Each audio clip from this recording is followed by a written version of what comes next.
Santa Baby, written by OllieCollie, read by Alextris. Chapter 3. Blood. There's blood, and it's everywhere. Sticky, crimson red. Red like Christmas, but in the most unwelcome form. His kid's life flowing out between his fingers. So much blood.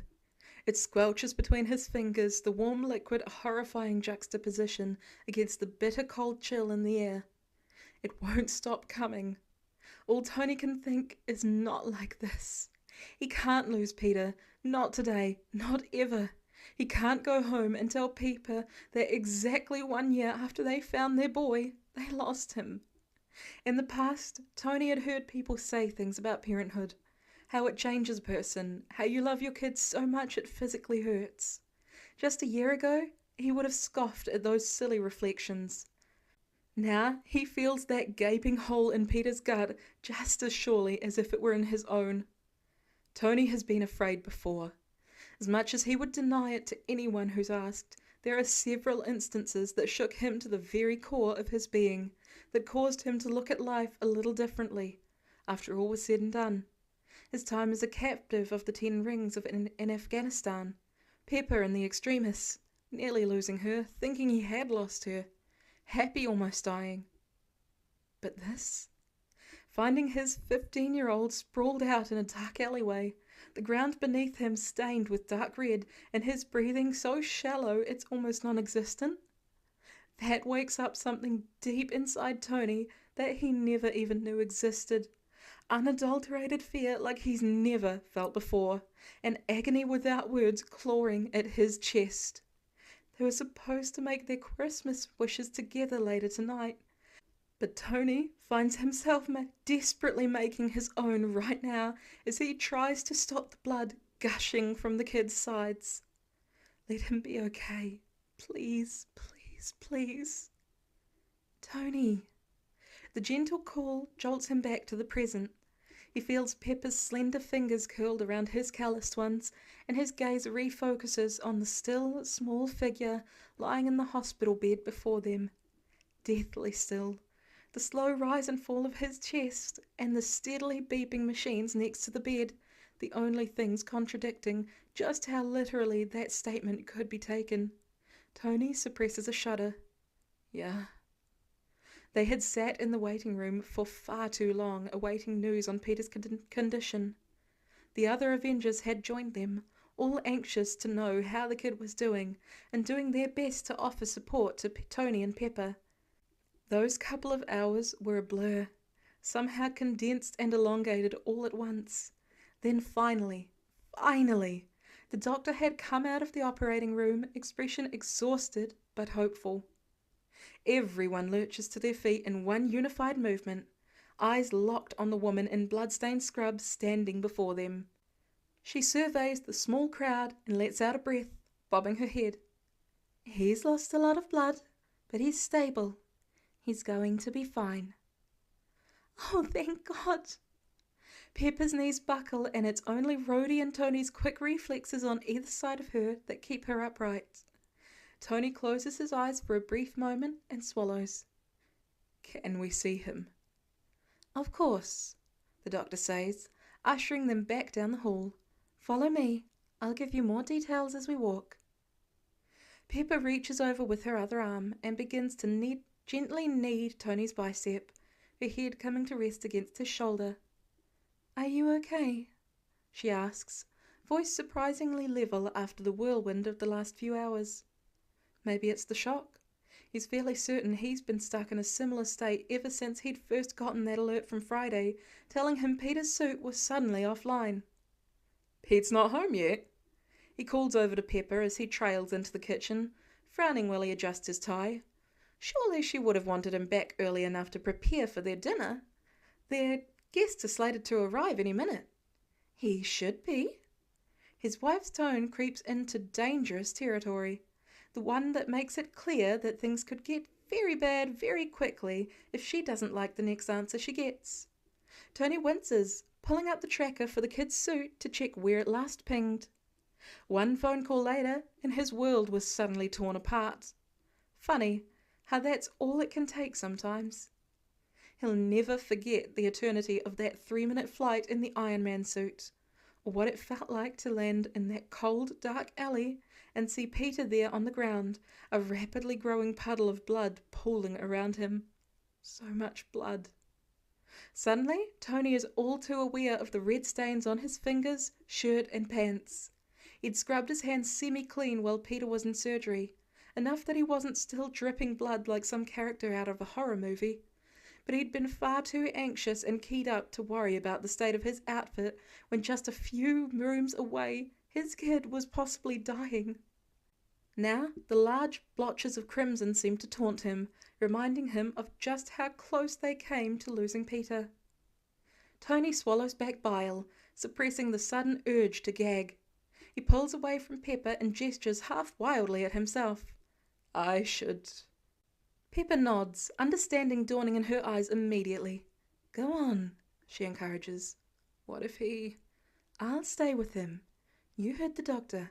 It will be a while longer before he wakes up. Still, Tony hesitates. Part of him wants to remain right where he is, standing vigil over the 15-year-old until he opens those big brown eyes and replaces the image of a limp, blood-covered body that's currently burned into the back of Tony's eyelids. He doesn't want to let Peter out of his sight for even a second. The other part of him knows he can't stay in these stiff, blood-crusted clothes a moment longer. So he kisses Pepper's lips and Peter's forehead and shoos a hovering-in-the-hall roadie into the room before trudging to the elevator to take him up to the penthouse. He could technically shower down there in the med bay, but his clothes are upstairs, and honestly, he could probably use a few minutes alone anyway. The moment the elevator doors close behind him, Tony nearly collapses, knees going weak all at once. He catches himself against the side of the elevator, leaning his head against the wall and closing his eyes. This was why Tony has always distanced himself from people. This is why he's careful to avoid forging connections deeper than acquaintances or surface-level friendships. He lets others assume it's just because he's some sort of narcissistic jerk, or possibly because he has trust issues. And maybe some of that is true to an extent. But the biggest reason of all is this.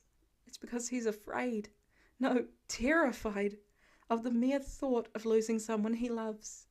He knows because he's been through it before. He's lost people, he's watched them suffer, he's watched them hurt. And each time it chips away a little more at his already fragile heart. But then he thinks of Peter, who has every right to have that same fear and yet never let that stop him. Despite everything he's been through, he allowed himself to be integrated into a new family and to forge a path forward through his grief, to find a way to love again, though Tony's 99% sure that ability is built into the kid's DNA along with the spider genes. As much as he hates all of it, the fear for the kid's well-being, the reality that they could lose him, that they did almost lose him tonight, he knows with absolutely zero doubts that he wouldn't give up his family for the lonely comfort of having no one. They've taught him the importance of love and why the pain is worth it. Still, this had been too close. Way too close. The doctor's earlier words echo in his ears. All I can say is that Peter must have someone up there looking out for him. A Christmas miracle is what I'd call it. When the elevator doors slide open, Tony is greeted with an eerie silence. He steps into the penthouse, the sound of his shoes too loud against the floor. Everything is exactly the same as it had been just hours ago. The table is set, covered containers of food sit arranged on the counter, waiting to be dug into. The lights on the Christmas tree shine brightly. It's as if nothing out of the ordinary has happened, as if Tony's kid hasn't almost just died. What was supposed to be a fun Christmas Eve celebration had quickly turned into one of the worst nights of his entire life. Tony catches another brief glimpse of his blood-stained hands and makes a beeline for the master bathroom. In 30 seconds flat, he's in the shower, scrubbing with an almost reckless desperation at Peter's blood that still clings to his skin, needing to get it off.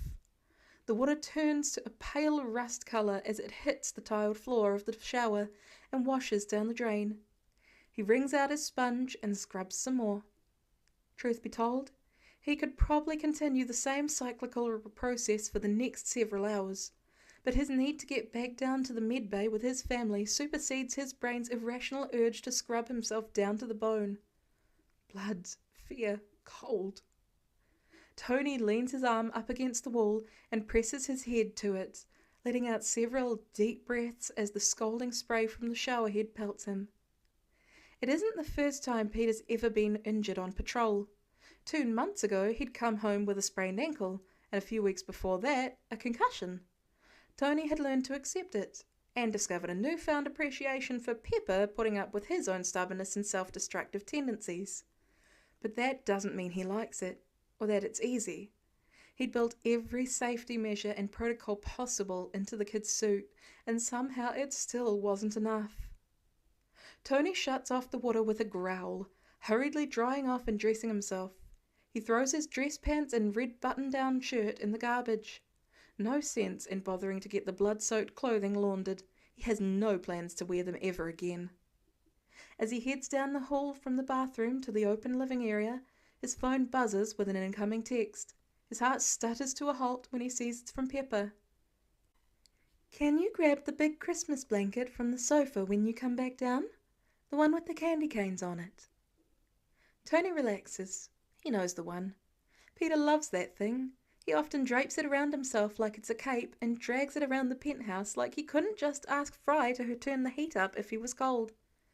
"Yep." He texts back in affirmative, pretending his fingers aren't shaking. He follows it up with, "How is he?" "Same as when you left," Pepper responds. "The doctor thinks he'll be awake soon." "Be there soon." Tony taps out before shoving his phone in his pocket and resuming his trek to the living room for the requested blanket. It's as he's reaching for the soft, fluffy piece of fabric that his eyes catch on the end table that sits next to the couch nearest the Christmas tree. He hadn't noticed it earlier.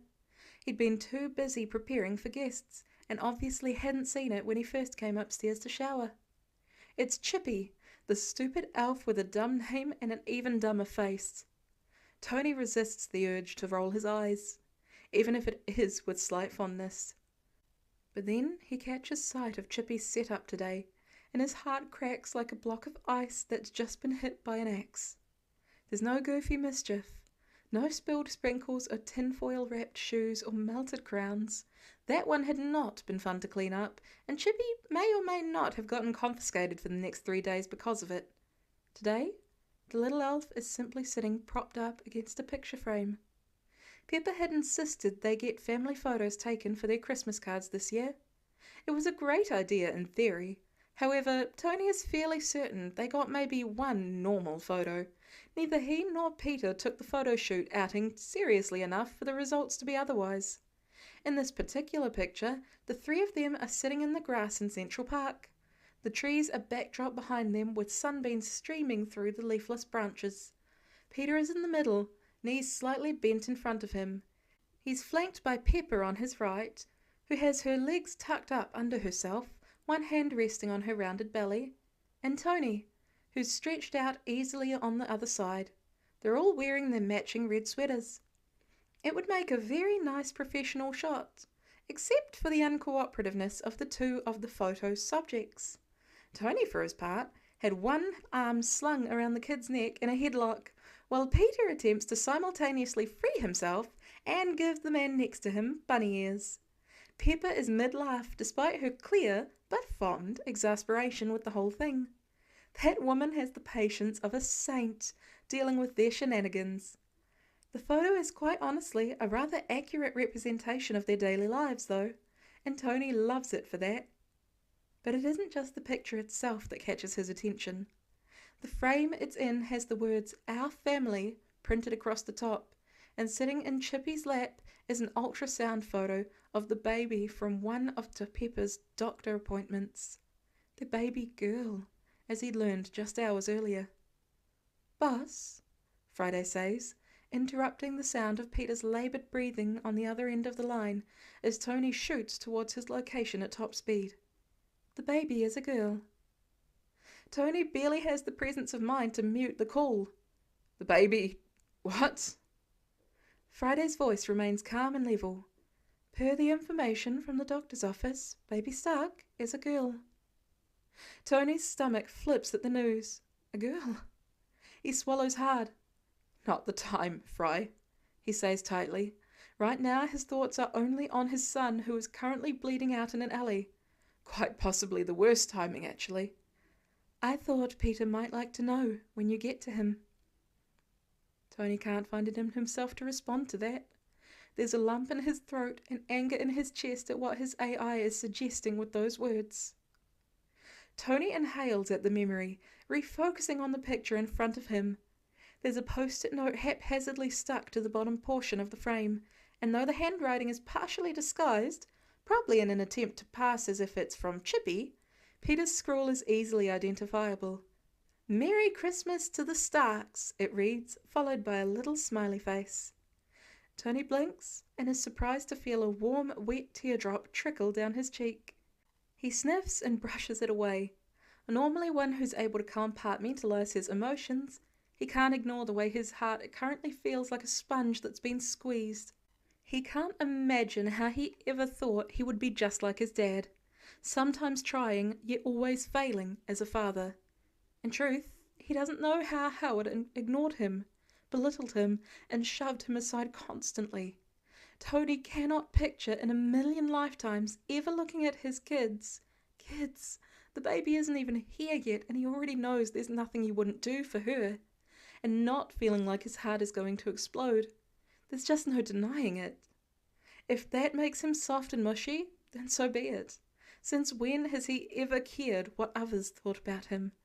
There's only 3 people in the entire world, 5 if he's counting Happy and Rhodey, whose opinion Tony is worried about. His gaze lingers on the photographs for a moment longer before he collects them up along with the requested blanket and heads back down to his kid's hospital room. Awareness comes to Peter slowly, like pouring molasses out of a jar. He helped Pepper make molasses cookies a few weeks ago, so he knows just how sluggish the thick syrup is. His senses begin providing feedback to the brain one at a time. He feels soft sheets beneath him and a dull ache in his side, followed by the overwhelming scent of antiseptic and all things medical. He doesn't even have time to think about opening his eyes before his ears pick up the sound of low voices close by. He looks like a little angel, doesn't he? A very familiar feminine voice speaks, tired but fond. There's a snort, and the second person says, "It's a good thing he can't hear you, because he would riot. In fact, I think I'm offended on his behalf." Peter manages to wrinkle his nose, the action a mixture of pain and displeasure. "Do you just call me an angel?" he mumbles out between dry lips. He feels floaty. The voices come to a sudden halt. Peter wonders for a moment if he was imagining them, but that silence only lasts for 2 seconds. There's the sound of a chair scraping back, followed by the tapping of feet against linoleum floor. "Peter?" "Kid, you with us?" "Stop making fun of me," he slurs, still stuck on the quite frankly insulting words he'd woken up hearing. This is how they talk about him behind his back? Like he's a puppy or something? He manages to pry his eyes open and blinks up to see 2 pairs of worried eyes staring back at him. Pepper laughs, but the sound is more relieved than anything else. Her hair is a frazzled mess and there are mascara stains under her eyes. She looks nothing like the put-together hostess she was the last time Peter saw her. Not that he's dumb enough to say that out loud. "We're not making fun of you, honey. You look adorable when you sleep," she says. Peter whines and glances to Tony for help, but the man just puts both hands in the air. "I can neither confirm nor deny." "Mean," Peter grumbles with a little grunt. How many times does he have to remind them he's 15 years old? "How are you feeling?" Pepper asks gently, leaning to sit against the edge of the bed and brushing his hair out of his face. Peter leans into the touch while he considers the question. His side hurts, but the concentrated pain there isn't overwhelming. Overall, though, he does sort of feel like he just got hit by a truck. A big one. I'm okay, he finally settles on, because apparently he's alive and his family is right here next to him. That's all he could really ask for. My side hurts a little. He reaches the hand without an IV down toward the lower left of his abdomen, but Tony swoops in and redirects the limb before he can prod at the painful area. No touching, the man scolds. You just had surgery. Last thing you need is to pop a stitch. Peter winces. He has vague memories of blood everywhere, the liquid sticky and strong smelling. He remembers staring up at the dark sky and thinking he was going to die. If he had a nickel for every time he almost died on Christmas Eve, he'd have 2 nickels, which isn't a lot, but it's weird that it happened twice. It was bad. Pepper presses her lips together, fingers still combing rhythmically through Peter's curls. You lost almost 2 liters of blood. Oh. Yeah. Oh. Tony lowers himself down onto the mattress behind Pepper, placing his hand on Peter's blanket-covered knee, the super soft one with the candy canes, and squeezing. He looks more subdued than Peter has ever seen before, his smile not quite reaching his eyes. You got lucky, kid. I'm sorry, Peter offers, though he knows he'd make the same decision to help at that fire if he had to do it over again, though he's maybe a bit more aware of the potential for explosions. Still, he does feel bad for making his family worry, and for ruining their plans for the evening. His still bleary gaze catches on the miniature Christmas tree sitting on the table across from his hospital bed.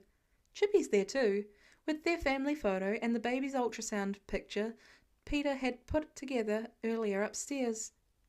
Did I miss Christmas? Pepper shakes her head. No. Oh, good. But you know, Tony says, if you didn't want to have Christmas Eve dinner with the Avengers, you could have just said so.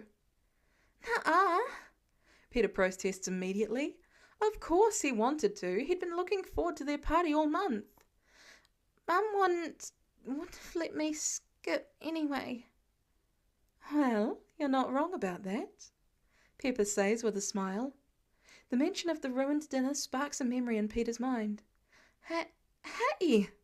He blinks a few times in rapid succession, his gaze sliding down to Pepper's rounded belly. He gasps. It's a girl! Tony raises his eyebrows. I'm surprised you remember that. You were half out of it. Peter ignores him in favour of continuing to stare at Pepper. It's a girl, he says again, his mind processing the implications of the revelation. Shoot, he needs to learn how to braid hair and make jewellery with little plastic beads and... Peter, honey, take a breath. Pepper instructs, running her hand up and down his arm comfortingly. Yes, you're getting a little sister. A grin splits across his face and he stretches out his arms to hug Pepper tightly. He feels weak and the movement causes a stab of pain in his side, but this time he's in no hurry to let go. The embrace is warm and safe, a sharp contrast to the way he'd felt lying alone in that alley earlier. He closes his eyes. He isn't sure how much time passes, but he's just beginning to think he could doze off again when Pepper shifts and pulls back a bit. Are you hungry? She asks. Peter considers the question. A little, he admits. The last thing he ate was one of Pepper's cookies, and considering it's now around 1 in the morning, according to the clock on the hospital room wall, that was hours ago. I'll see what I can find, and I'll get the doctor too. I'm sure she'll want to check on you now that you're awake. With another hug and a gentle kiss on the temple, Pepper leaves the room. Once she's gone, Peter shifts a bit to lean back further into the pillows propped up behind his head. Now that he's more aware, the wound in his side is making itself known. He bites his lip and lets his gaze slide over to Tony, who's still sitting on the edge of the bed and staring at the wall as if lost in thought, or maybe just exhausted. The man definitely has dark circles under his eyes that weren't there before. Peter feels bad. Santa didn't come? He asks shyly, hoping to ease some of the tension that seems to be present in the room. That gets Tony to snort, effectively drawing his attention back towards the patient in the bed. He squeezes Peter's leg again. He got the wrong delivery address. Didn't get the memo that there would be a last-minute change of location from penthouse to medbay. Oh, Peter winces. Don't worry, his elves are on it as we speak. Although, he hums, his expression playful enough that Peter can tell he's teasing. I'm thinking maybe some coal is in order instead. How's that sound? If it makes you feel any better, I didn't plan on being late, or getting impaled by a piece of an exploding building. But you know, he shrugs, happens. Tony laughs, but the sound is strangled, awkward and abrupt. The man reaches out and catches Peter's face between two warm, slightly calloused hands, tone turning serious in a split second. Buddy, please remember that I have an old man heart, and it can't take the kind of stunts that were pulled tonight, however unintentional they may have been. Peter's mouth twists downwards in a sorrowful frown. He hates the look on Tony's face, and he's the one who put it there. He knows he really scared his parents. I'm sorry, he says earnestly, reaching up to curled hand without an IV around his dad's forearm. Tony lets out a long, quiet breath and leans forward to press his forehead against Peter's for a brief moment. I'm just glad you're okay. Peter closes his eyes, welcoming the reassurance and allowing it to ground him. He is okay. He's safe. Tony's right here, hugging him close now and running his fingers gently through Peter's hair. Pepper will be back any minute, and she'll bring him the same kind of soup she gave him last year when he first showed up at the tower, half frozen and alone. He'll eat it after the doctor has checked him over, and he'll be out like a light once his stomach is full and the next dose of pain meds kick in. Tony and Pepper will curl up on the bed next to him and keep watch as the night wears on, content just holding their boy and watching him breathe. And when the sun comes up a few hours later, all of the Avengers will show up with dozens of gifts and balloons and get-well-soon cards. Their Christmas day will be spent in the Met Day, but they'll all be together, and that's the only thing that truly matters. Epilogue. Lieutenant Cameron Sullivan has nearly 2 decades of experience as a firefighter under his belt. He's seen a lot of things in all those years. Heroic rescues, devastating losses, bizarre circumstances, you name it, he's experienced it. Hell, he was involved with the Battle of New York rescue efforts and saw literal aliens. His kids tell him he could write a book with all the crazy calls he's responded to, and he's been tempted. Of course, some of the stories are wild enough that he isn't sure the average person would believe them. Needless to say, nothing really surprises him anymore. At least not until Spider-Man casually walks into his fire station on New Year's Eve. The members of the NYFD all have varying opinions about the masked man. The majority are impressed by him, by how he always seems to appear just in the nick of time and make great saves that would put even their finest men to shame. There are others who grumble and complain about him being some stupid, inexperienced thrill-seeker with a penchant for getting himself into sticky, no pun intended, situations, and causing more trouble than he eliminates. To each their own. The kid is reckless, sure, but he's got a knack for what he does, and he saves lives, so Cameron isn't going to complain. Plus, his 12-year-old son Tristan is obsessed with Spidey. Asked for a bunch of merch with the web-slinger's face all over it for Christmas. He keeps up with all the latest news on the vigilante and always asks Cameron if he's seen him around lately while on calls. He's spotted the vigilante several times before, always moving at such high speeds there's no way he isn't enhanced. But he's never had a personal experience with Spider-Man. Until last week. When he'd arrived home after the shift on Christmas morning, his whole family had been captivated by the tale of Spider-Man's desperate leap from a blazing inferno, and Cameron's quick reflexes that kept the vigilante from what surely would have been a fatal fall. Though Tristan had looked doubtful at the fact that his dad had been the one to save his hero, he'd enjoyed the retelling of the story just the same. Cameron left out the part about Spider-Man's injury, how he'd noticed the alarming amount of blood seeping through the torn suit, and desperately tried to get the kids some medical help, but to no avail. He'd been gone before Cameron could blink. With a wound like that, chances are high he'd bleed out in minutes if he didn't get professional assistance. Cameron's worry had only grown when Spider-Man didn't pop up again for the next few days. It was clear from their short interaction that the kid is a lot younger than anyone would have probably guessed. He'd wondered that night if the masked vigilante was bleeding out on some rooftop while his mum waited for him to come home. He shudders to think of it, and all week he wished he'd done something different, stopped the kid somehow, wondered if his family was looking for him, worried. Now the kid is here, in the firehouse, with Tony Stark. What? The billionaire is dressed casually, jeans and a thick plaid jacket, but there's no mistaking the face that's plastered all over news outlets and magazines. Cameron blinks, wondering if this is some sort of crazy dream from drinking too much eggnog. He watches from across the apparatus floor as the two make their way towards him. "That's him!" the masked vigilante exclaims to Stark in a loud whisper, pausing in his tracks while he points at Cameron's direction. His already big white eyes are wide. He's got a plastic container tucked under his other arm and a Santa hat on his head. Unsure of the proper greeting for one of the richest men on Earth and a superhero, two superheroes technically, Cameron clears his throat. "Can I help you folks?" he asks, going for casual. He really hopes none of the guys inside get a glimpse of their visitors. They'll be worse than the paparazzi. Spider-Man hesitates, almost like he's rethinking all of his life decisions up to this point. Stark leans in and says something to him before giving him a gentle nudge.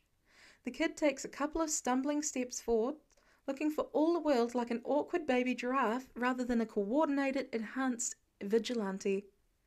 As a dad of two young teenagers himself, Cameron recognizes a parent when he sees one. His eyes narrow imperceptibly in thought as his gaze lingers on Stark for a moment before he turns his attention back to the smaller figure now standing in front of him. "Hi," the kid finally says, his voice cracking. He clears his throat. I'm Spider-Man." "Lieutenant Cameron Sullivan." He holds out his hand and adds, "I can't tell you how relieved I am to see you in one piece." Spider-Man laughs, the sound short and awkward, and he shakes Cameron's hand. "Yes, sir. I just wanted to say thank you for saving my life. I don't know what I would have done if you hadn't been there." "Just glad I was able to help," Cameron says with a nod, tucking his hands back into his jacket pockets. The kid nods back, then cranes his neck slightly to look over his shoulder at the man standing behind him, as if waiting for approval.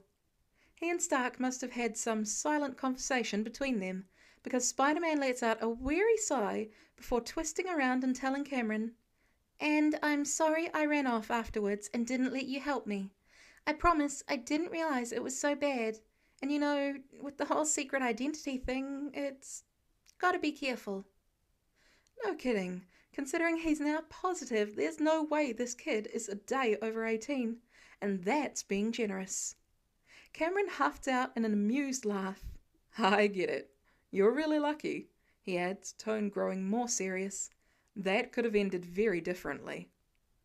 He doesn't want to scare the kid, but he wants to punch home the fact that life or death situations they put themselves in every day are not something to make light of. It's not a game. In this business, you have to recognize the risks and make choices accordingly.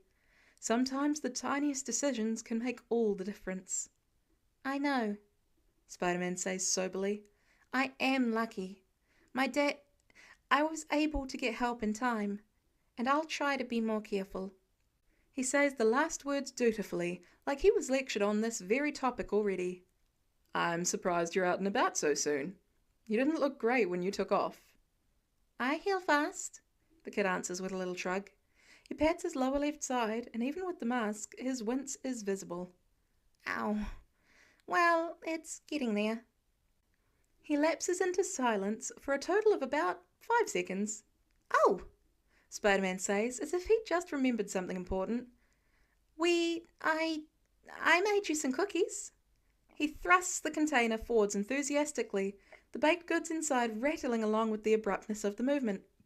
"Just, to say thank you for helping me, and and for everything you guys do. You didn't have to do that, Cameron says, accepting the proffered cookies. But thank you. We appreciate you too. You saved that woman and her son last week. The vigilante's head bobs up and down in an appreciative nod. Happy to help. I guess we should be going. Big plans tonight, making up for Christmas Eve. That's right. He'd mentioned something about a dinner when he'd run off after the explosion. Cameron is willing to bet nobody in that household ate much that night. His stomach twists with anxiety even though the kid is standing right in front of him, no worse for the wear, mostly. He's seen enough distraught parents in his day to know just how Spidey's family must have felt when they found out what happened to him. Well, I hope you have a great time, Cameron says. You deserve a night off. Oh, I got more than a night off, the kid says, tone dangerously close to pouty. He's definitely rolling his eyes under that mask. The response reminds him of Tristan, and not for the first time in the past few minutes. Cameron wonders just how young this vigilante is. Spider-Man straightens and glances over his shoulder again. This time, Stark steps forwards, offering his hand out to Cameron. Mr. Stark, Cameron says with a smile, accepting the firm handshake with his free hand. Pleasure to meet you, sir. Likewise. And I appreciate what you did for Spidey. Truly, you don't know how much it means to me. I think I do, the firefighter thinks, but doesn't say. Instead, he simply nods. It was my pleasure. It's what we do.